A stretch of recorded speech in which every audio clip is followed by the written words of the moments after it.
This Saturday, this morning's guest will be walking to help save babies at Horry County's WalkAmerica. After the walk, she'll be walking in a new direction. Who is she?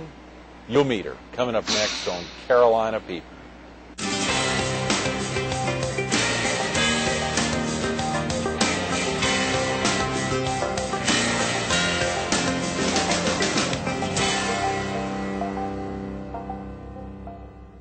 Good morning.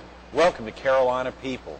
This morning we're at Conway Medical's Wellness and Fitness Center. We're focused on this Saturday's Horry County WalkAmerica to be held at Coastal Carolina University.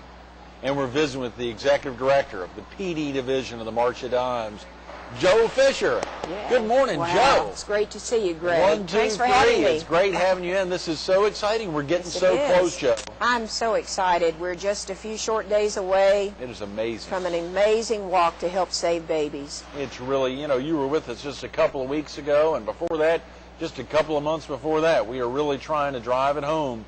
This is our last push. Tomorrow, Rigby Wilson, the general manager of this station, WFXB Fox TV, will be on with us here. What about waking up on a Monday morning and sitting in a green chair on a basketball court? Did you ever think? I didn't think I would be doing this, but then again, I didn't think we would be having a Walk America at Coastal Carolina University. So that's right. Good things happen. They certainly do. A year ago, when you went out calling on sponsors and talking to some of the schools about getting them pumped back up after the success of last year's walk, the last year at the Myrtle Beach Pavilion, Joe, y'all had a big one last year. What were the final results of last year's walk, and anything that really stands out from last year's walk? Well, when we were at the walk itself last year, our goal was $230,000, right. And we were able to announce that at that stage of the game we had raised $250,000. Wow. But once the walk was over and monies continued to flow in, we finished at $272,000. Is that right? $272,000. It's the most it's wow. ever raised. And of course, goals don't go down, Greg, they go up. And so our goal this year is $293,000. Wow. And that's an amazing blow by amount. It, right? This Saturday? It's my sincere desire, prayer, hope that we hit the $300,000 mark. That would be great for this division and for babies, absolutely. Would that be the largest walk in the state of South Carolina then? Well, there are a couple of walks that are bigger than that up in Greenville and Columbia, really? But certainly we're up in the top 5 now. Oh, my Lord, yeah. Particularly, this is a single county, and within the county, I know this past Saturday you were down in Georgetown. That's for right. the Georgetown WalkAmerica. And Loris's walk was held last week. And Loris was the same day, coming right? up the same day that we do Horry County, we'll also have a walk in Dillon County. So there's a lot of exciting things going on. So Colleen Shanley may not be with us this Saturday. That's right. She'll be in Dillon walking with the good folks there. And of course, this Saturday, very exciting, is National WalkAmerica Day. That's right. National WalkAmerica Day in the United States. And so some of the certainly major walks throughout the country will be taking place that day. It's going to be a great day for babies in the United States. Yeah, Joe. You and I figured it out before starting filming this morning that we folks have exactly 123 hours before the walk begins on Saturday, this Saturday, that they've got that much time. What are things that they can be doing over the next 123 hours to really drive home the numbers for us to hit $292,000 and maybe even $300,000 this Saturday? Well, I'm glad you asked that because in a short period of time you can raise substantial dollars. And one of the things that your audience can do is to raise money online. Oh, when you good. stop to think that every day 24 babies are born prematurely, if people would just take 24 minutes and go online to www.walkamerica.org/South Carolina, they could sign up as an online fundraising team and send an email to everybody that they know and let people send money back in to them. That's extraordinary. We still can ask our friends and neighbors, pick up the phone and call people and say, I'm going to walk for babies on Saturday. Would you make a donation to me? We take money all the time, and so all you have to do is ask. I think that's the optimum word, Greg, is asking people.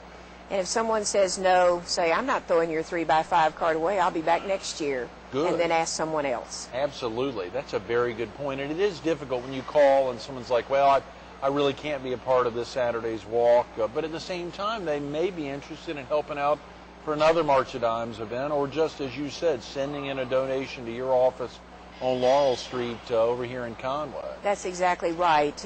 Ironically, in the 7 years I've been involved with the March of Dimes, I have found people who have said no to us, that I've said that about the 3x5 card, that the next year you go in and they say, you know, I have had a grandchild born prematurely, and now the mission of the March of Dimes has come home to me, and so I want to get involved. So we don't ever throw anybody's 3x5 card away. That's a very good point, and really everyone is impacted by not only premature births, but by birth defects and so many of the other issues that the March of Dimes wraps around show. What are some of the other things that that viewers need to think about, that ways that the March of Dimes have an impact on their life? Well, certainly in our initial founding back in 1938 to find a cure for polio, in funding Dr. Jonas Salk, everyone has been touched by the March of Dimes, because everyone has had the polio vaccine. But the health and well-being of children, for the most part, affects all of us. I have 2 children and I have 4 grandchildren, and I have a grandson born with a birth defect. And so, you know, we don't ever know when we're going to need an organization like ours to reach out and help you with research, technology in these neonatal intensive care units to keep the smallest of babies alive. In fact, I brought this little T-shirt today because this is a T-shirt for a premature baby. And we have lots of ambassador families who would actually, Greg, be too, this shirt would be too big for them.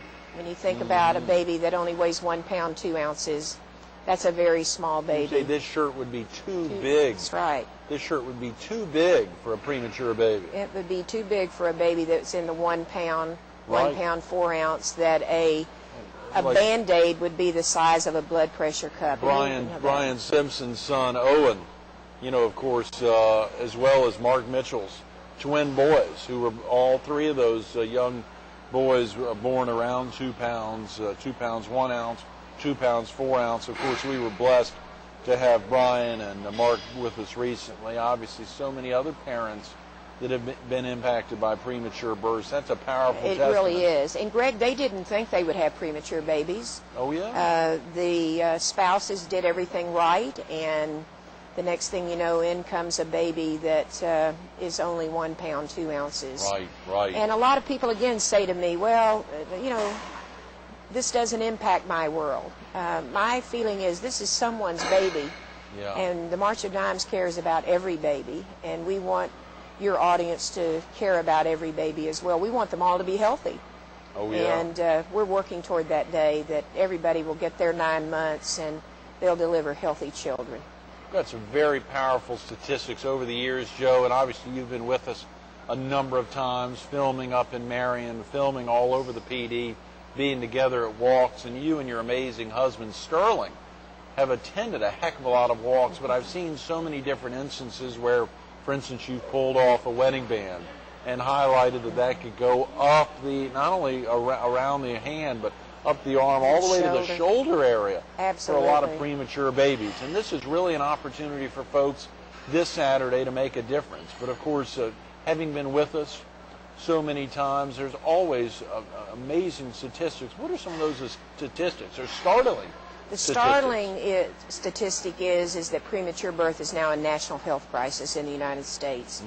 And 1 in 8 is born prematurely, and in South Carolina that's 24 every day, 168 babies every week, 8,760 babies just in South Carolina every year, 500,000 in the United States.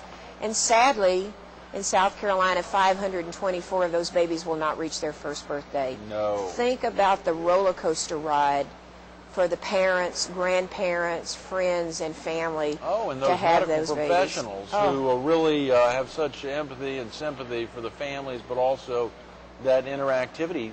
Oftentimes, nurses or doctors may have more involvement with the child than even their own parent, because they stay in the unit. Exactly, because they're there in the neonatal intensive care units. You all have, as a board, the PD division of the March of Dimes, I know you've encouraged board members to visit some of the neonatal intensive care units. The one in our area is at McLeod, I believe. We have That's one. A powerful experience, isn't it? Unbelievable. It's very, very difficult, Greg, not to go in and think to yourself, I'm tough enough to be able to go in and see this firsthand, and I can handle this. And then walk in and see a baby that weighs 1 pound and 8 ounces, that has more tubes connected to it than you can even imagine. They can't cry. We're their cry for help. Right. And know that it's going to be in there for 3 months. You know what the insurance, the cost of all of this is to these people emotionally, as well as what it costs to have a baby in there in that unit. And to know that they could have lifelong health problems, they could have breathing issues, they could have cerebral palsy, they could be blind. You might hold up for a while, but when you turn and walk away, it becomes very, very emotional to you, because these are families that you don't know, but you do know, because you know you're trying to make a difference in their lives by helping the March of Dimes. I heard Ozell Newman talk about it, and I don't think this was the only time he's been, but it's a very powerful experience. One of the other board members, Ozell Newman from Santee Cooper, talking about the experience of going up there with you and Colleen. I can't remember who else went up this year, but every year, obviously, you have folks, a lot of board members. In the PD division, you serve a very large area, Joe, as the executive director, so involved traveling this very large area. What's that been like for you, having taken on the executive directorship just a couple of years ago and traveling all over the area? Well, all I can say is the back 2 seats of the van haven't been in since I purchased it 2 years ago, because there's always a box in there of some sort that you're carrying. But our division goes as far as Marlboro County, where Colleen handles that walk in the fall. I do Marion County in the fall. I'm involved in Georgetown County and Horry County, and Horry County is a pretty good territory in and of itself.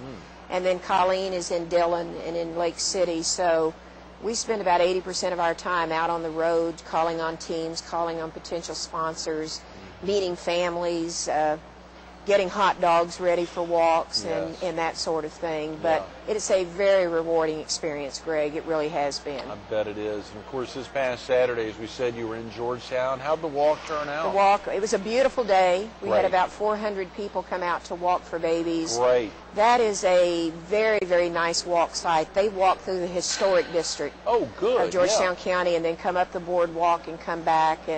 And we have the traditional hot dogs and popcorn and a lot of fun and a DJ, and we line dance, and it gives you a great opportunity, because we've been working on it now for really a year, but we kicked it off in January.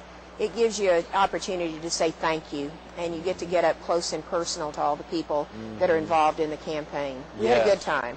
Walk Day is really a celebration day of all the year between walks, where you're making efforts to get sponsors out, to get teams put together. Some of the amazing schools, whether in Georgetown or in Horry County, you had tremendous success already. I think Forest Brook Elementary has had a big number, but at the same time, they continue to raise, and I'm sure will be raising funds up to this Saturday. They will be raising funds up until this Saturday. I'm happy to tell you the school system in Horry County placed 5th in the nation for school systems last year. 5th in America. That's right. Wow. And that is, when you stop again to think about major markets like Dallas and Houston and other Miami, that Horry County is 5th in the nation, and then Forest Brook Elementary was the #1 elementary school in the nation for elementary schools. Forest Brook Elementary, #1 in the United States. Was the #1 elementary school in America.